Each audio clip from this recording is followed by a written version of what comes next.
Alright, सो बिस्मिल्लाहिर्रहमानिर्रहीम। आप लोग देख सकते हो कि ये आपके पास लेटेस्ट पेपर यहाँ मौजूद है, which is of February March 2024, right. 2024 का ये पेपर है, latest paper, and paper 224 AS, right. 1 घंटे 15 मिनट का ये पेपर होगा। टोटल मार्क्स जो होते हैं इसके अंदर बच्चों 60 मार्क्स का ये पेपर होता है। You can see this, and आपने इसके सारे क्वेश्चंस करने होते हैं विद इन अ टाइम, यानी कि 1 घंटा 15 मिनट। तो 1.25 घंटे का पेपर है। 1.25 घंटा मतलब अच्छा खासा टाइम है, ऐसा नहीं है कि ये कम टाइम है, ये सही टाइम है। आप मेरे ख्याल से इसको अगर अच्छे से प्रिपेयर्ड हैं आप लोग, तो आप इसको 1 घंटे में कर लें या 1 घंटे 5 मिनट में कर लें। 10 मिनट आप इसके रिव्यू के लाजमी रखें अपने पास, ठीक है। चलिए, सो स्टार्ट करते हैं क्वेश्चन नंबर 1 से बच्चों।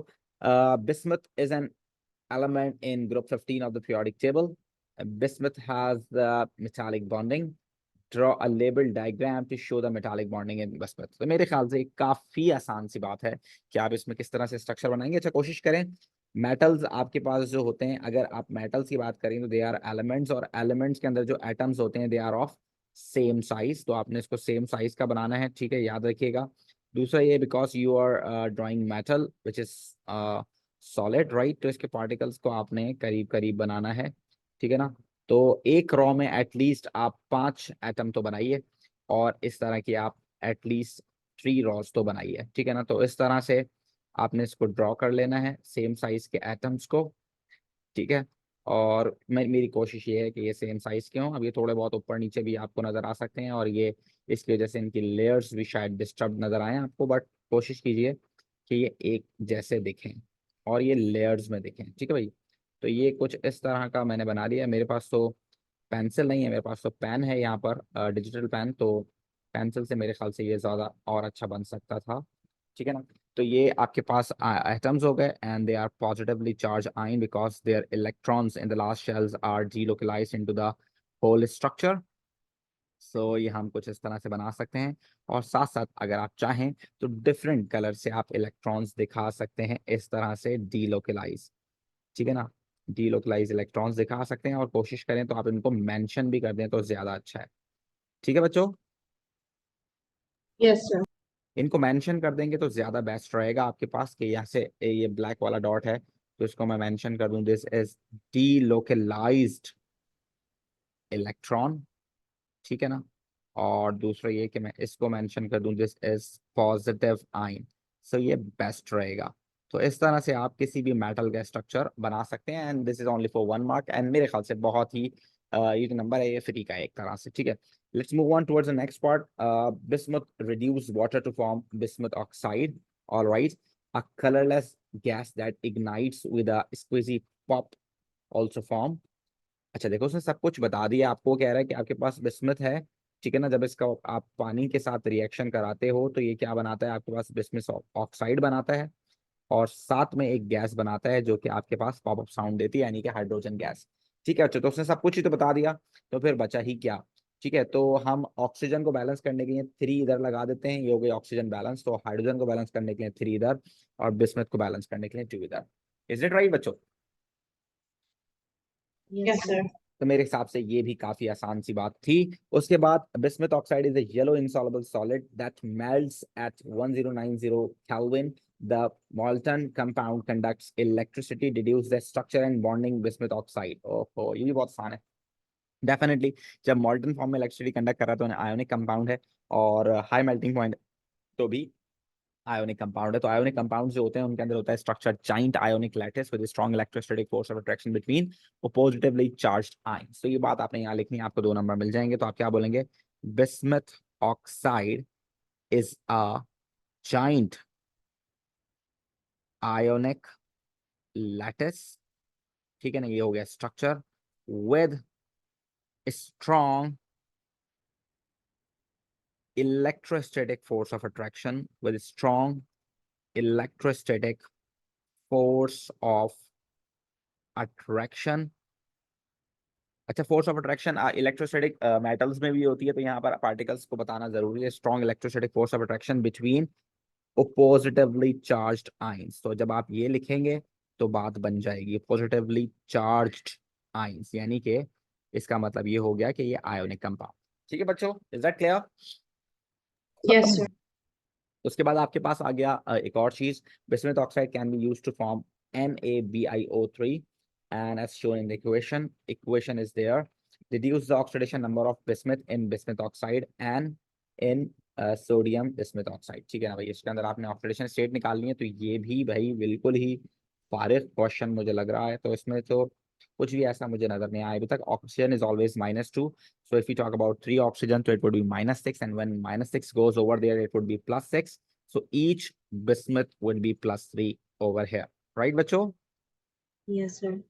And Yes, if you sir. talk about sodium bismuth oxide, so इधर 0 हो गया, and sodium will goes over there and become -1. Oxygen would go over there, become +6. So over here, bismuth would be +5, right, बच्चों? Yes, sir. Now they are saying identify the reducing agent in the equation. So the reducing agent is always a subspecies which is going to be oxidized itself. So the one which is going to be oxidized, you can find it out over here. So मेरे ख्याल से bismuth यहाँ पर +3 था और यहाँ हो गया +5, तो ये हो गई ऑक्सीडेशन, और ऑक्सीडेशन जिस पे होती है वो रिड्यूसिंग एजेंट होता है। सो व्हाट डू यू से बच्चों, इज दैट राइट और not? Yes, sir. All Yes, right sir. Every one of you, कोई मसला है तो बताइए। All clear? All clear, sir.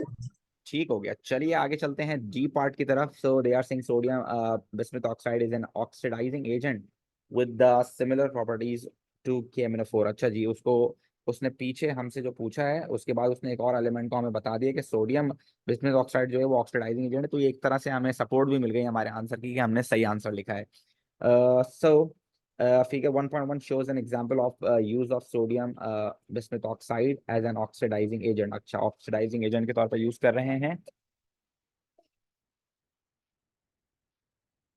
All right, so explain the term oxidizing agent। भाई oxidising agent क्या होता है आपके पास, आपको ये पता होना चाहिए। ऑक्सीडाइजिंग एजेंट वो जो खुद रिड्यूस्ड हो जाए, और रिड्यूस्ड कौन होते हैं? You need to keep remember this definition, oil rig, and the reduction is gain of electrons. So you can say that what is oxidizing agent? You can say that species that gain electrons, right बच्चों? Is it right or not? Yes, sir. This is the Yes, sir. best definition that you can use for redox reactions। हमेशा electron को use कीजिए। This is the best way to explain। Then compound X forms when methyl butene reacts with KMnO4। State the essential condition for this reaction। अच्छा जी, compound X बन रहा है जब आपके पास methyl ब्यूटूइन react कर रहा है KMnO4 से। अच्छा देखिए, आप बच्चों जरा ये बात को और से देखिए कि ये जो आपके पास यहाँ नाम लिखा हुआ है मिथाइल ब्यूटूइन, क्या इसके अंदर पहले से हाइड्रोक्सिल लगा हुआ है? लगा हुआ है बच्चों? No. नहीं लगा हुआ है। इसके अंदर क्या लगा हुआ है? कार्बन कार्बन डबल बॉन्ड लगा हुआ है खाली। इसका मतलब है कार्बन कार्बन डबल बॉन्ड तोड़ा, और तोड़ने के बाद आपने इसमें क्या लगा दिया बच्चों? 2 हाइड्रोक्सिल। तो 2 हाइड्रोक्सिल लगने का सर रीजन कोल्ड सिर्फ एक KMnO4 हो का सकता रिएक्शन है। है। Absolutely right. तो हम क्या लिखेंगे बच्चों यहाँ पर? Cold dilute acidified KMnO4, right बच्चों? याद है ना आप लोगों को ये बात? Yes, sir. Yes, yes. तो ये हो गई बात हमारे पास यहाँ पर डन। देन उसके बाद ये कह रहा है complete table 1.1 show what is observed when compound Y and Z react separately with named reagent। all right, so भाई सोडियम कार्बोनेट है, अल्कलाइन आयोडीन है, 2,4 डाइनाइट्रोफिनाइल हाइड्रोजन और टॉलेंस रिएजेंट है। मैंने आपको पहले भी बताया था कि ये बड़ी इंपॉर्टेंट चीज है, आप पेपर में बहुत ज्यादा आने लगी हैं, तो इसको जरा फोकस करके जाइएगा। जी को अगर आप देखें तो जी के अंदर एल्डिहाइड मौजूद है, राइट बच्चों? Yes, yes, sir. So there is no reaction of aldehyde with sodium carbonate। The only species of organic, you can say that chemistry, the only substance which can do a reaction with sodium carbonate is carboxylic acid, right everyone? Yes, sir. Okay, so then there is alkaline iodine। So if you talk about alkaline iodine, so this is iodoform reaction, and whenever you talk about iodoform reaction, so it requires, if there is C double bond O, so you must have CH3 beside this, right? So in both of the cases we have CH3, just adjacent carbon जो है CH3 वाला है, तो इसका मतलब इन दोनों के अंदर पॉजिटिव रिजल्ट आना चाहिए, एंड आयोडोफॉर्म के येलो प्रेसिपिटेट्स दोनों में बनने चाहिए। व्हाट डू यू से बच्चों, राइट और not? Yes, sir. Yes, yes sir. Sir right. Yellow precipitates। All right, then there is 2,4 dinitrophenyl hydrogen। This is the test for carbonyl compounds. So they both are carbonyl. One is aldehyde, one is ketone. So they both are carbonyl. So in both of the cases, we have orange precipitates Orange to be formed. PPT. Right, everyone? Yes, sir. Orange precipitates. Very good, every one of you. Yes, sir, right. Then the last one is Tollens reagent, and Tollens reagent is only for Z, which is aldehyde. So there should be silver precipitates of silver mirror or anything that is like you can write over here, and over here it should be Z है आपके पास aldehyde, sorry. So Z aldehyde है तो हमारे पास no reaction in Y and silver precipitates in Z because it is aldehyde. Right, बच्चों? Yes, sir. तो देखिए कितना आसान सवाल है और 4 मार्क्स के लिए सवाल है, जबरदस्त किस्म का सवाल। देन आपको तंग करने के लिए एक और बात यहाँ पर लिख दी है उसने, यहाँ पर सोडियम बोरोन हाइड्राइड को यूज किया, which is a reducing agent in our syllabus. So construct an equation for the reaction of Z with NaBH4. Use H to represent atom hydrogen from the reducing agent. So all right, अगर आप बात करते हो बच्चों तो यहाँ पर जो Z है वो क्या है आपके पास? This is actually CH3CHO. This is aldehyde we have right now. CH3CHO. यही aldehyde है बच्चों, हमारे पास 2 ही कार्बन है हमारे पास, है ना भाई? Yes, Yes, sir. sir. तो जब आप एल्डिहाइड की बात करते हैं तो एल्डिहाइड कार्बोक्सिलिक एसिड बना सकता है ऑक्सीडाइज्ड होकर और रिड्यूस्ड होकर बना सकता है आपके पास अल्कोहल। तो ये प्राइमरी अल्कोहल बनेगा, तो यहाँ पर क्या बन जाएगा बच्चों? CH3CH2OH बन जाएगा बच्चों। Yes, sir. और साथ में क्या Yes, sir. बनेगा? H का वो स्क्वायर ब्रैकेट्स में H लिखेंगे ना? बस हम यहाँ पर रिएक्टेंट साइड पे H लिखेंगे, राइट? सो हम यहाँ क्या लिख सकते हैं बच्चों? हम लोग यहाँ लिख सकते हैं, आप जरा H काउंट कर लें कि टोटल H कितने हैं यहाँ पर जो हमने ऐड कराए हैं भाई। तो 3 2 5 6 है, यहाँ पर 4 हैं, तो we can write 2 over here for the balancing. Right everyone? Yes, sir. अच्छा जी, चलिए और चलते हैं ई पार्ट की तरफ। तो ई पार्ट मुझे थोड़ा सा कैलकुलेशन वाला लग रहा है, तो चलिए आइए जरा इसको सॉल्व करते हैं। NaBiO3 can be used to determine the concentration of manganese ion. The ionic equation for the reaction is given over here. All right, the student uses the following procedure to in an experiment: add 100 centimeter cube of saturated solution of manganese ions in a volumetric flask.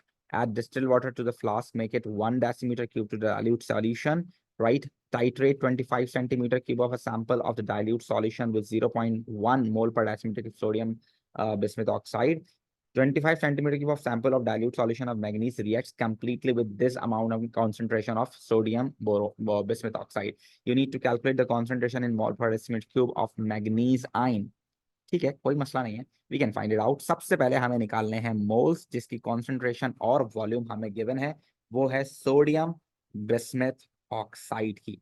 ठीक है ना भाई? तो इसका कितना volume use हुआ है जरा देखिए, और कॉन्सेंट्रेशन है 0.1, वॉल्यूम है 21.50 and it is in centimetre cube, so we must need to divide it by 1000। जल्दी से बताइए बच्चों, मोल्स कितने आ रहे हैं? 2.15 times 10 to the power -3. अच्छा जी, मैं भी एक मर्तबा जरा चेक कर लेता हूँ कि आप लोग सही कह रहे हैं या नहीं। तो this is 0.1 into 21.5. This is 2.15 over 1000. So this is you are saying 2.15, right? Yes, sir. 2.15 10 raised to the power -3, right, bete? Good Yes, job. sir. So this is the number of moles of sodium bismuth oxide, and we can find it out. हमें manganese निकालना, तो हम manganese के निकाल लेते हैं भाई। Manganese 2 plus ये रहा sodium bismuth oxide. So if you write down the relation between these two, so moles निकालने के लिए यू कैन सी दिस कि मैग्नीज के आयंस के 2 मोल्स बिस्मुथ ऑक्साइड के 5 मोल से रिएक्शन करते हैं। So right now you have this amount of moles of bismuth oxide. तो कितने रिएक्शन करे होंगे? अगर 2 होते हैं तो 5 से रिएक्शन करते हैं, तो इस ये अमाउंट है, तो कितने मैग्नीज रिएक्ट करे होंगे? जल्दी से आप निकाल लीजिए बच्चों। You can multiply it with this and then divide by 5। So 2.15 10 raised to the power 8.6 times 10 to the power -4. very good, it's multiplied by 2 and over 5. 8.6, right? Yes, sir. Times So 10 to the power -4. very good. Though these are the moles of manganese ions, 8.6 10 raised to the power -4। बच्चों बस बात जो याद रखने की है ना, वो ये है कि जो मोल्स आपने कैलकुलेट करे हैं, these are the moles in 25 centimeter cube of volume, right? अब आप इसका Yes, sir. रिलेशन लगाएंगे 1000 से, बिकॉज 1 डेसीमीटर क्यूब मींस 1000। तो आप इसका रिलेशन ऐसे लगा सकते हैं, या तो आप डायरेक्टली 40 से मल्टीप्लाई करा दें, अदरवाइज आप रिलेशन यहाँ इस तरह से लगा सकते हैं कि 25 centimetre cube contain this number of moles of manganese, so how much 1000 centimetre cube which is equals to 1 decimetre cube, इसके अंदर कितने मोल्स होंगे x। तो मुझे तो पता है कि ये 40 टाइम्स ग्रेटर, तो मैं डायरेक्ट 40 से मल्टीप्लाई करा रहा हूँ। आप बताएं क्या आंसर आ रहा है। मेरे पास आंसर आ रहा है 3.4, 10⁻²। आपके पास कितना आ रहा है? 0.0344. Same here. अच्छा जी, ठीक है, यही मैं इस तरह लिख देता हूँ। चले, 0.0344 मोल्स मेरे पास आ गए। These are the moles of manganese in per decimetre cube, right बच्चों, और not? Sir, can we just directly multiply it by 4? Not 4. If you multiply it with 4, so it will give you the number of moles in 100, not 1000, right? Yes, sir. तो आपने 40 से multiply कराया है, ठीक है भाई। और जरा देखिए, Yeah. ये जो आपके पास 1 डेसीमीटर क्यूब है ना बेटे, this 1 decimetre cube is actually 100 centimetre cube, लेकिन ये डाइल्यूटेड सॉल्यूशन है, ठीक है। तो जो आपके पास 100 सेंटीमीटर क्यूब था, उसमें जितने मोल्स होंगे ना, उतने ही 1 डेसीमीटर क्यूब में भी होंगे, सही है। Yes, sir. So Thank now you. they are asking for the concentration in 100 centimeter cube। तो बच्चों देखिए, ये आपके पास क्या है, this is the number of moles in 1 decimeter cube, right? और यही आपने जो है क्या नाम है, 100 में भी थे, आपने पानी ऐड किया था ना, आपने मोल्स थोड़ी ना ऐड किए थे। तो यही आपके पास पानी में भी थे, क्योंकि आपने पानी ऐड किया है, मोल्स ऐड नहीं किए। So you need to keep remember कि यही मोल्स आपके पास 1000 में है और यही मोल्स 100 में है। तो जब आप 100 की बात करेंगे तो कॉन्सेंट्रेशन वो एक्चुअल में पूछ रहा है सैचुरेटेड सॉल्यूशन की, वो आपसे पूछ रहा है सैचुरेटेड सॉल्यूशन में क्या कॉन्सेंट्रेशन होगी। तो अगर ये मोल्स आपके पास फॉर सपोज यहाँ पर हैं, तो हम इसकी कॉन्सेंट्रेशन कैसे निकालेंगे, मोल्स ओवर वॉल्यूम करके हम क्या कॉन्सेंट्रेशन निकाल सकते हैं। सो कॉन्सेंट्रेशन क्या हो जाएगी बच्चों, जरा देखिए, कॉन्सेंट्रेशन मोल्स सेम रहेंगे, मोल्स तो चेंज नहीं होने वाले, बट वॉल्यूम कम हो जाएगा।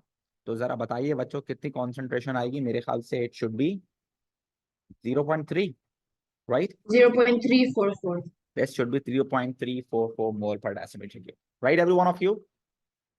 Yes, sir. Anything else that you want to ask every one of you? All clear? It's बड़ा all अच्छा clear, सवाल है, sir. और आमतौर पे ये सवाल पेपर में पूछा जाता है, क्योंकि ये डिस्टरबेंस क्रिएट कर रहा है। कहाँ पर डिस्टरबेंस क्रिएट कर रहा है कि आपने 100 सेंटीमीटर क्यूब लिया, उसको आपने 1 डेसीमीटर क्यूब तक डाइल्यूट किया।